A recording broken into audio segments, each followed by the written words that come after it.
He kōna I purangi tēnei nā te reo irirangi o Aotearoa. Hello, I'm Simon Morris. It's interesting, if interesting is the word I'm looking for, that much of the discussion around this year's awards season is about everything but the quality of the actual movies themselves. This, despite the fact that they're rather more adventurous and entertaining than they've been for several years. In my opinion, I should add.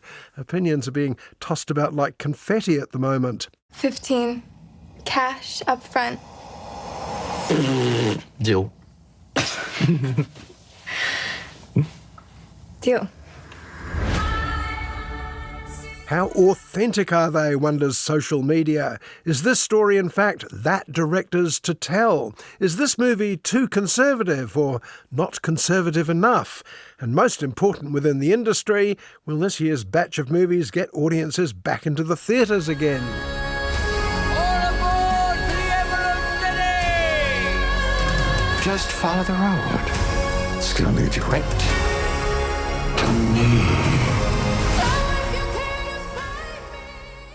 As usual, there's a difference of opinion between the critics and the public.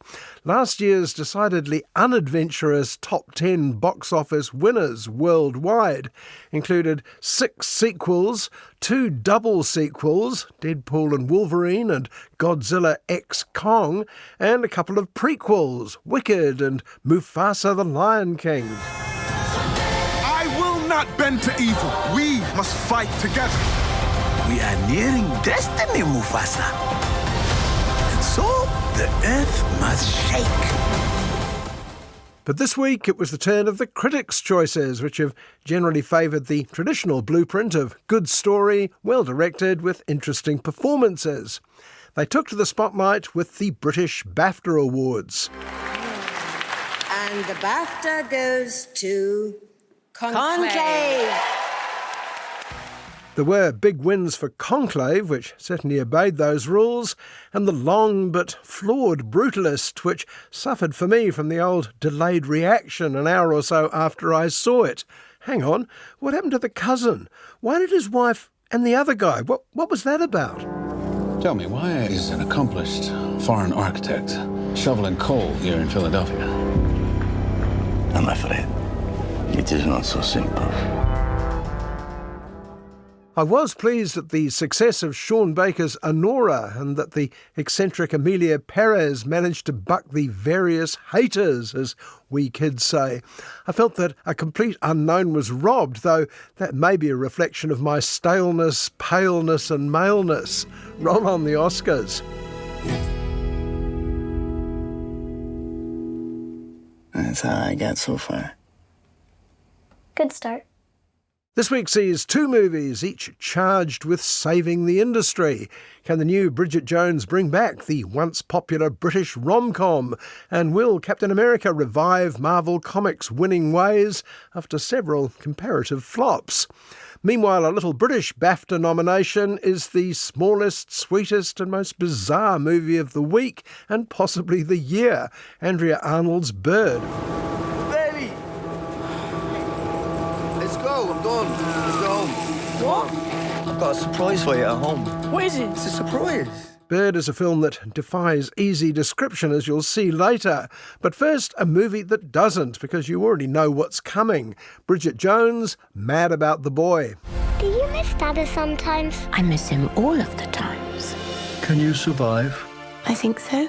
It's not enough to survive, you've got to live. Was that the Dalai Lama? Just Harry Styles, I think.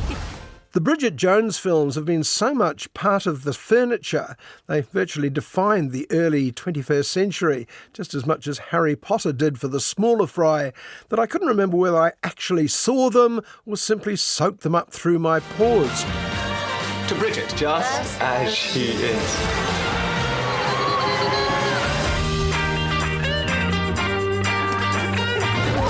Mind the step. She's fine. Drive on. I certainly knew the basics. Bridget, like her creator Helen Fielding, worked in the media in some capacity and found herself torn between two romantic prospects.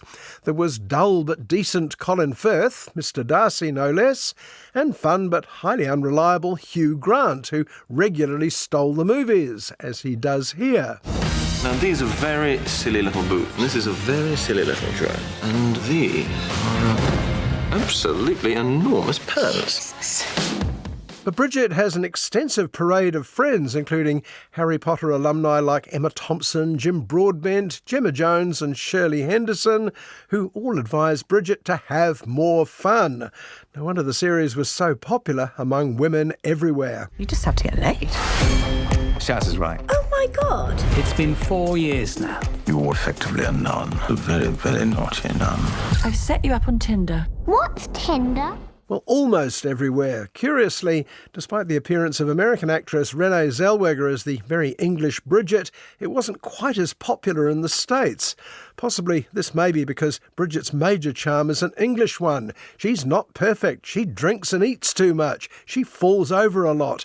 Not so much a feminist role model, more a female Nick Hornby character. In life, there are memories that will never leave us. I like you. Very much. Just as you are. But sometimes, those memories are suddenly Bridget! all we're left with. Whether or not I'd seen any of Mad About the Boy's predecessors, I had no difficulty catching up with the plot. It opens with a tragedy, the death of Mr. Darcy after years of married bliss. We meet Bridget 4 years later as a solo mum, taking Billy and Mabel to school. Ah, Mrs. Darcy? Mr. Wallaker. Why is your granny wearing pyjamas? Bridget, you're a widow with 2 wonderful children. My advice to you is put your own oxygen mask on first. And while Bridget Jones' Mad About the Boy is partly about Bridget getting over the loss of Darcy, who it's unlikely was ever really a boy as such, it's also about clearing the decks for action. There's a strong possibility that the film's respectable Daily Telegraph reading suitor may be teacher Mr. Wallaker, played by Chiwetel Ejiofor. We are about to embark on an adventure. You sure you're up to this? I'm your girl. Ejiofor, despite his exotic name, has started cornering the market in respectable Englishmen over the years. So if he's the Colin Firth of the scenario, who's the disreputable but glamorous new Hugh Grant? Well, here he comes now, getting Bridget down from a tree. Mummy! Mabel's stuck up the tree! We're going to die! Everything all right, Mrs. Darcy? Oh my God. Hiya. I've climbed a magical man tree. Hello. He's delightfully, if inappropriately, younger than Bridget. Mind you, there's a lot of that about these days, often played by Harris Dickinson, when he's not being played by Leo Woodall, who's made several huge splashes this year in TV series like The White Lotus and One Day. Here he almost gets away with the name Rockstar. You can call me Rockstar. Bridget Jones. But you can call her Mummy. Is that the tree Adonis? If you don't shag him, I will. Bridget's friends enthusiastically throw their weight behind the man they call the tree Adonis, and it's undeniable he helps Bridget retrieve her mojo. Meanwhile, the cinema audience tends to remain loyal to Hugh Grant, who starts pitching a bit of casual woo to both Bridget and her family. Uncle Daniel! Miniature Darcy, what's the news? Where are the ladies with the big... Hair. Well, they couldn't make it, I'm afraid. They're washing their hair. all 3? Well, they wash each other's, you see. In the face of this competition, Mr. Darcy's surrogate, Mr. Wallaker, has to be content with lying a distant third, but he's occasionally capable of getting away from the chalk face now and again.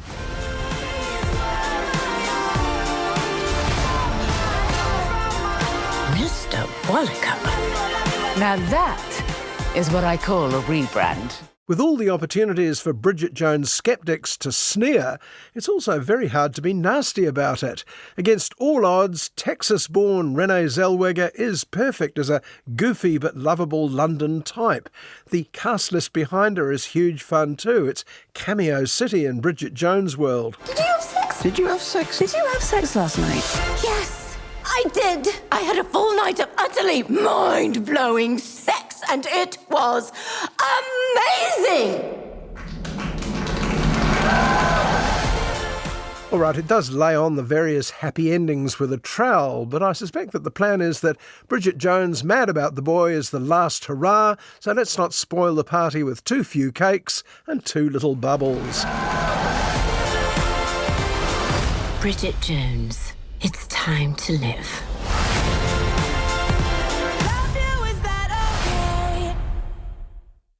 While romantic comedies and dramas too, like It Starts With Us, tend to concentrate on personal relationships, comic book movies have been backing away from such trivia. Both DC and Marvel seem far more occupied with things like multiverses, alien invasions, explaining the intricacies of the various plots and so on. Captain America caught without his wings. You like to play dress up and blindly execute the state's orders. Don't say I didn't warn you. What if this is a trap? You don't even know what this is. In other words, mostly the sort of thing that would inspire your average obsessive 13-year-old male comics fan. It wasn't always so. When the hugely successful movies took off, I think of early Iron Man and Spider-Man, Batman Begins and others, family and romantic relationships featured just as much as scary monsters. You asked for me. Here I am. You want to help me? Is there anything you remember? Captain America, Steve Rogers, was always the most interesting Avenger to me. He was brought up in the old-fashioned 1940s with an old-fashioned girlfriend, Peggy Carter, and then dragged away from her into the present day with its rather different values. Well, it took a while and several time machines, but Steve got his happy ending and handed his gigantic Captain America frisbee, or whatever it is, to his best buddy, Sam Wilson.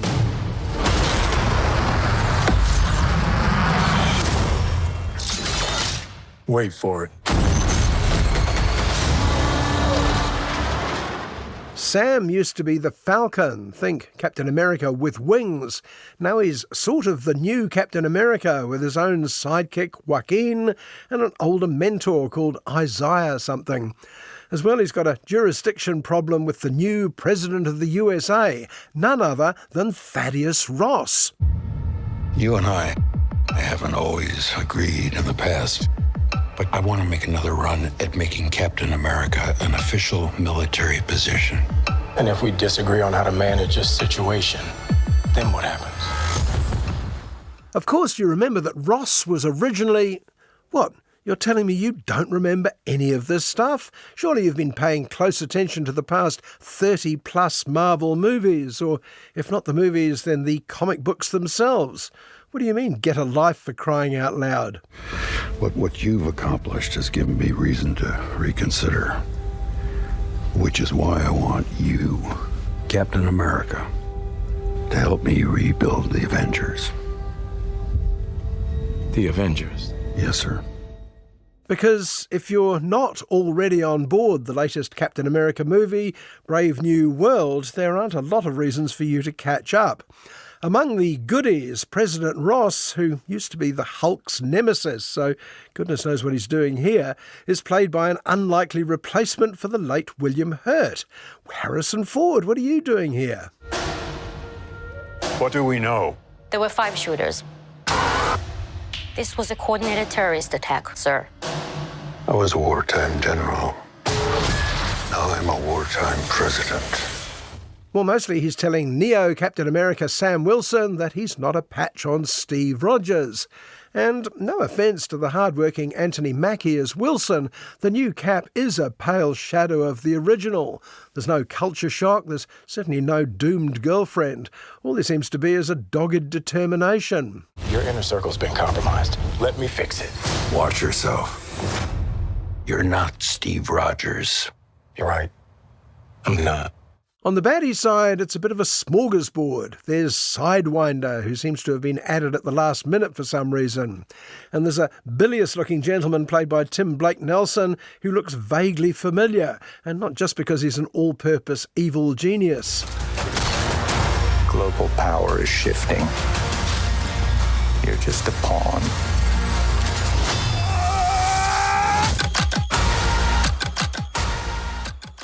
Turns out, I admit, I googled it, evil Samuel Stearns, who doesn't seem to have a cool villain nickname, was actually in one of the old Hulk movies. But while he pops up all through Brave New World, he's not exactly imposing, is he? Nothing about this feels right. Captain America. You ever ask yourself, who's playing who? For that, we need to bring on the proof that the Marvel villain department is starting to run out of puff. It's a monstrous thingy that looks exactly like the old Hulk after a last-minute paint job. Otherwise, he's just a red Hulk wearing the traditional blue board shorts.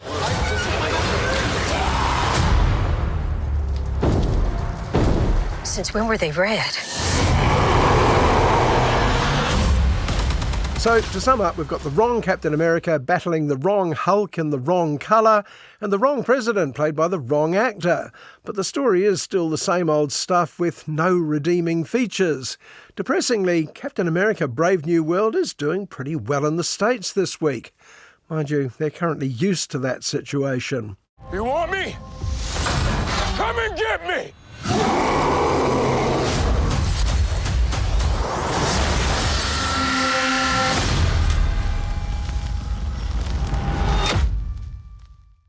Writer-director Andrea Arnold is a one-off. She seems to be rooted in British urban realism, films like Fish Tank and this week's Bird.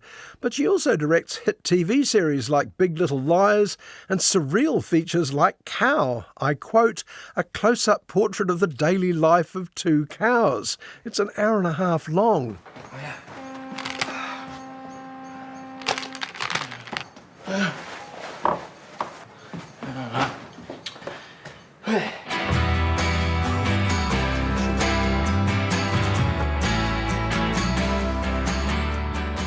My favourite quote of Andrea's is, I went to film school, you'd just never know it.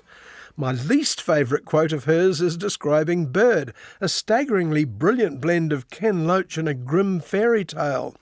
Don't call it magic realism, she warns, but you've got to call it something.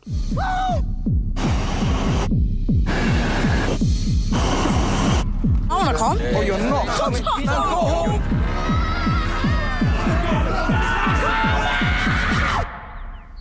The best I can do is tell you what happens. We meet Bailey, who's 12 going on 30. She's certainly the most mature person in the film. She looks at things, mostly birds, through her cheap cell phone until her dad barges in. Hey, Bailey. Let's go home. Come on. Let's go. Dad, why are you in such a good mood? Bug, a heavily tattooed Barry Keoghan, is a hopeless optimist despite everything. He's got great news for his daughter, who has heard this before. Nevertheless, she hops up on the back of Bug's scooter, no one has a car or even a bike in Bird, to see what's on his mind. Yeah. Take this. Be careful with that. It's my cash cow, yeah? It's not an actual cow, but, you know. Let's go. Let's go. It won't be a job. Nobody in this film has a job. What's most likely is Bug's girlfriend Kaylee is having another baby. I know, Kaylee and Bailey. Kaylee already has a 2-year-old girl, while Bailey has a slightly older brother Hunter who lives with them, and 3 far younger siblings who don't.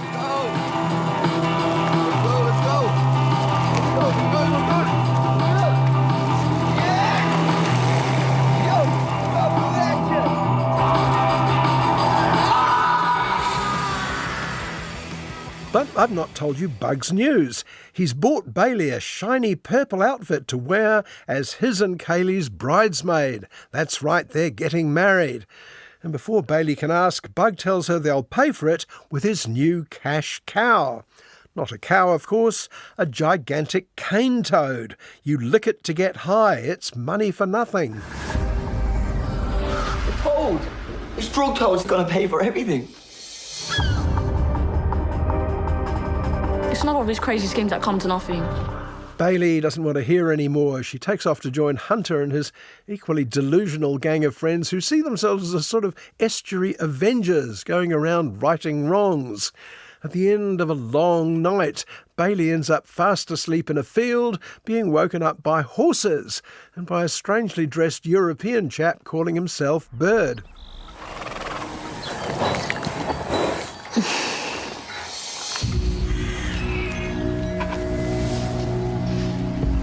I'm Bird. Who are you? It's none of your business. Which is where the story really starts. Now, if you're not already an Andrea Arnold fan, unlike movie star Barry Keoghan, who turned down a big payday on Gladiator 2 for the chance to work with her for a pittance. Anyway, if you're not already committed, you may be saying, this is where the story starts. What story? This sounds crazy. I don't care about your dream. What do you mean you don't care about my dream? You don't care. But there's method to Andrea's eccentricity, not least her attitude to script. Most film school graduates lay out their structures carefully, each scene leading to another, every element designed to support the plot. Andrea Arnold's approach is more like a jigsaw. She starts with an attractive piece and then wonders what fits with it, what happens before, what happens later. You're used to sorting it, aren't you? Taking care of things yourself. You don't care. She was initially fascinated by the character of Bird, who seemed to land in Bailey's world from out of nowhere. But it soon became clear it was entirely Bailey's story, or at least the story from Bailey's point of view. It's about her reconciling with her family, and in some cases, saving them. Who's the real Avenger here? I'm about to make a lot of money. Gold hats on the side. Woo! Is it too real for ya? Is it too real for ya? Is it too real for ya? But it's also about living her life. If Andrea Arnold's films are like anyone's, it might be Sean Baker of Anora fame. There's no judgment, there's just getting on with it. And if the solution may be a little unexpected magic, then these are people who deserve a bit of that. It's beautiful, isn't it? What is? The day. You love.